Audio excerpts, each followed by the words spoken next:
Este é o Sextas Sustentáveis, é uma parceria do Observador com a Sociedade de Advogados CMS Portugal, onde explicamos os vários conceitos que estão ligados à sustentabilidade das empresas. Hoje tenho comigo Rita Gouveia para tentar responder a esta pergunta. ESG rima com ações populares? Olá Rita, seja bem-vinda ao Observador. Vamos tentar começar por explicar o que é que são estas ações populares, também conhecidas como class actions, não é?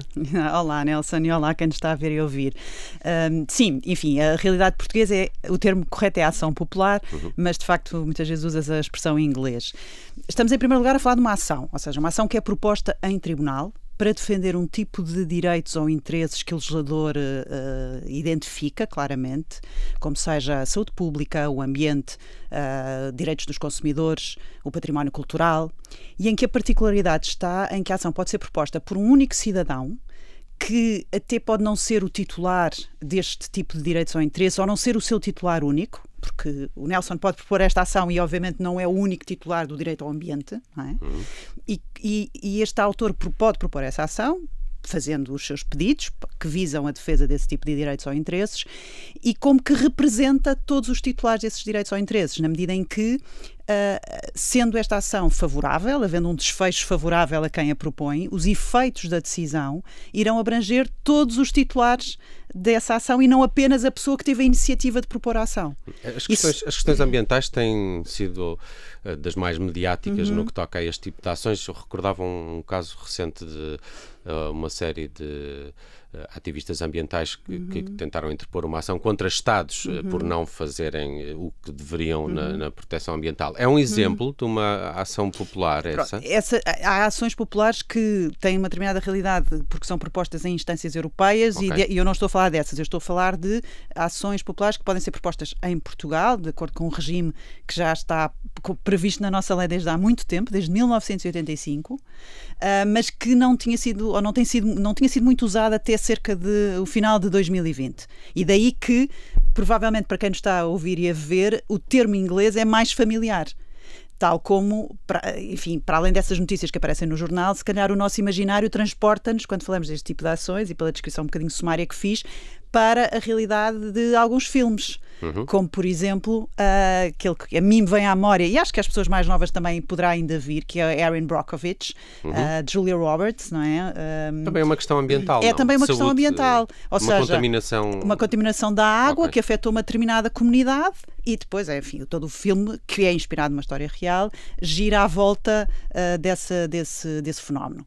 Em Portugal, como eu dizia, nós temos um mecanismo legal há bastante tempo, desde 1985, mas ele não era muito usado. A partir de finais do ano 2020, há uma explosão das ações populares em termos de número, do número de ações que são propostas desde essa data, em termos do valor dessas ações.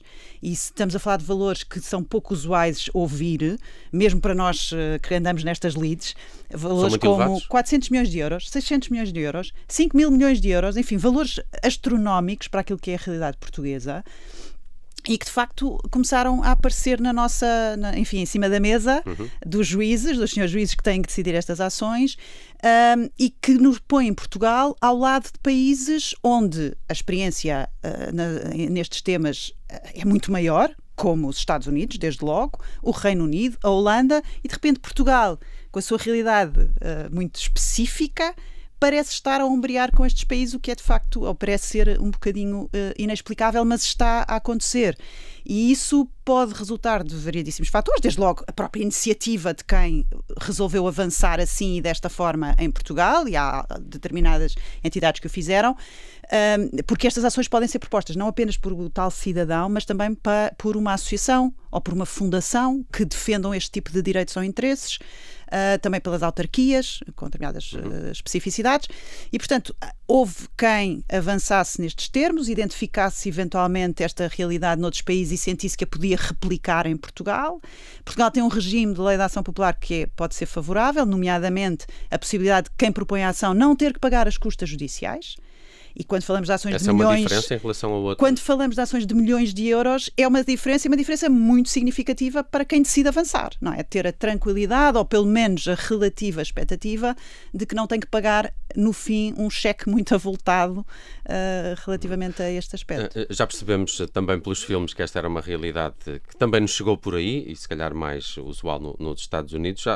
Esta realidade já percebemos, também existe em Portugal. Há alguma explicação para depois de 2020 terem surgido mais casos? Eu diria isto, ou seja, a iniciativa de um filme qualquer nessa altura que nós não sabemos, já não me lembro de que ano era o Erin Brockovich. Eu acho que é do início dos anos 2000, portanto não foi de certeza essa a inspiração.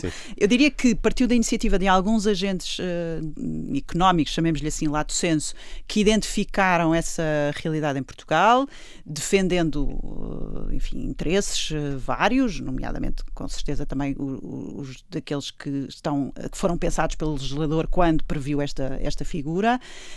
A experiência de outros países que lhes permitiu perceber em que medida é que haveria aqui um caminho para propor essas mesmas ações e, como eu disse, o próprio regime que tem alguns aspectos favoráveis. Para além dessa isenção que referi, a circunstância, por exemplo, de não ter que pelo menos a lei não prevê expressamente a possibilidade de ter que identificar quem são o potencial universo de beneficiários daquela ação. Isto é, no exemplo que eu há bocadinho dava, quem propõe pode propor-se sozinho, mas pode exatamente beneficiar um número muito significativo, e por isso é que às vezes há ações que não é imediatamente reconhecível o valor económico que ali está subjacente, porque, por exemplo, a compensação que se pede para os consumidores eventualmente lesados é de 1.000 euros por consumidor.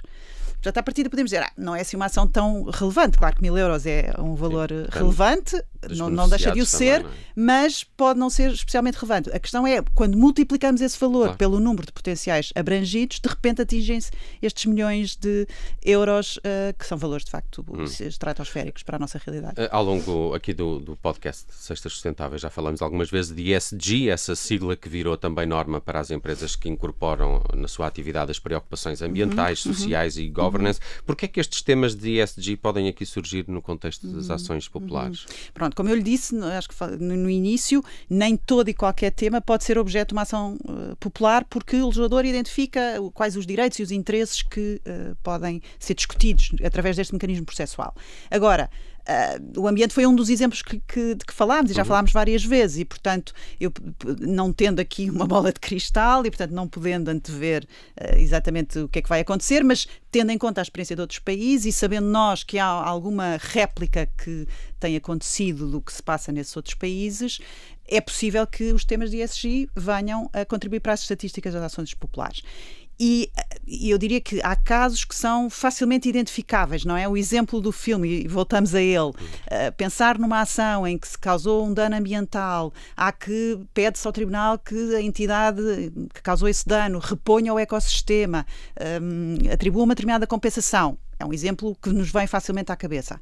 Mas depois há outros exemplos menos evidentes. E eu pego na experiência holandesa, de uma ação em que se sentou num banco dos réus um banco. E dito assim, parece estranho, não é? Como é que um banco pode ser réu numa ação em que estão a ser discutidas questões ambientais? O pressuposto desta ação é o de que, para além dos Estados, também os agentes económicos podem contribuir para as alterações climáticas, no sentido negativo, mas podem também contribuir para as combater, para as contrariar. E um banco, pela atividade que desempenha, ao financiar clientes seus para desenvolver projetos que são poluentes, em setores ou indústrias poluentes, é um agente causador de alterações climáticas. E pode ser o tal agente que contraria essas mesmas alterações climáticas se adotar outro tipo de comportamentos. Tal como, de forma mais remota, um banco, ao prestar assessoria relativamente à emissão de obrigações, a uma emissão de ações, permitindo que os seus clientes consigam dessa forma reunir capital para financiar projetos em indústrias poluentes, estão também a causar, ou o banco estaria também a causar, este tipo de danos. Portanto, isto eu estou a descrever em termos abstratos, naturalmente não estou a perfilhar claro. A causa dessa ação.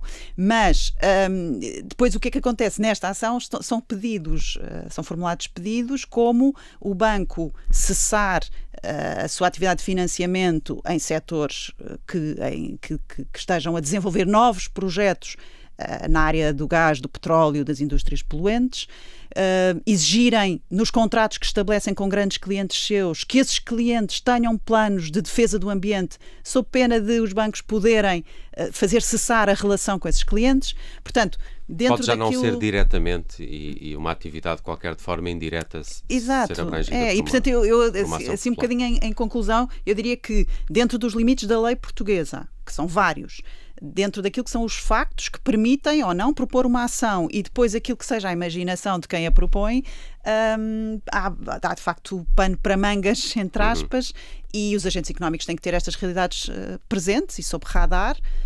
E obviamente tem aqui as ter a montante, no sentido de as evitar, claro está. Não está pessimista quanto a uma onda de ações populares em Portugal, digamos com selo ESG?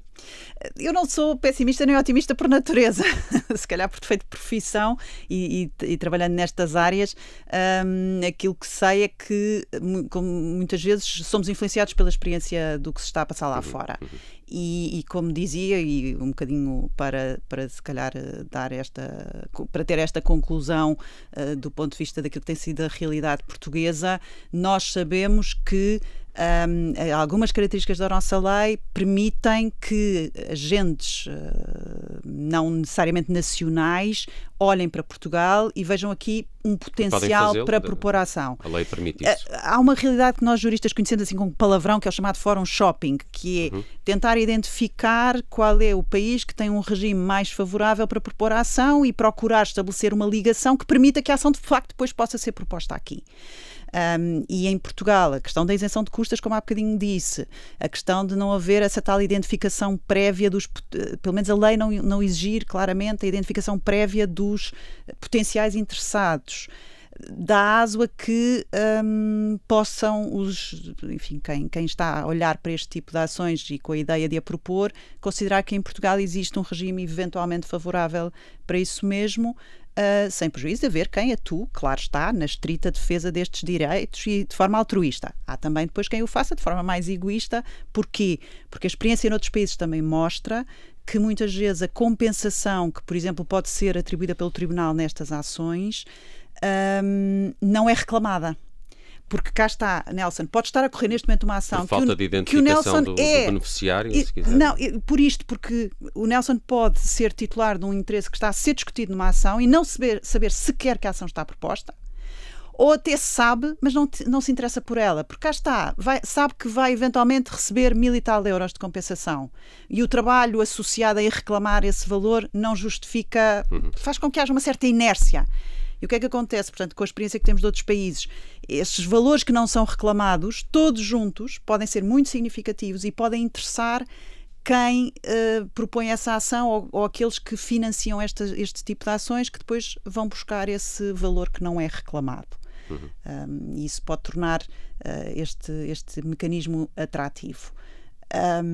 E por isso, enfim, estes temas de ESG ainda são temas novos em alguns aspectos, podem servir de objeto destas ações, na medida em que sejam reconduzíveis àquilo que a lei em Portugal exige, e nessa medida eu diria que ESG pode rimar com ações populares.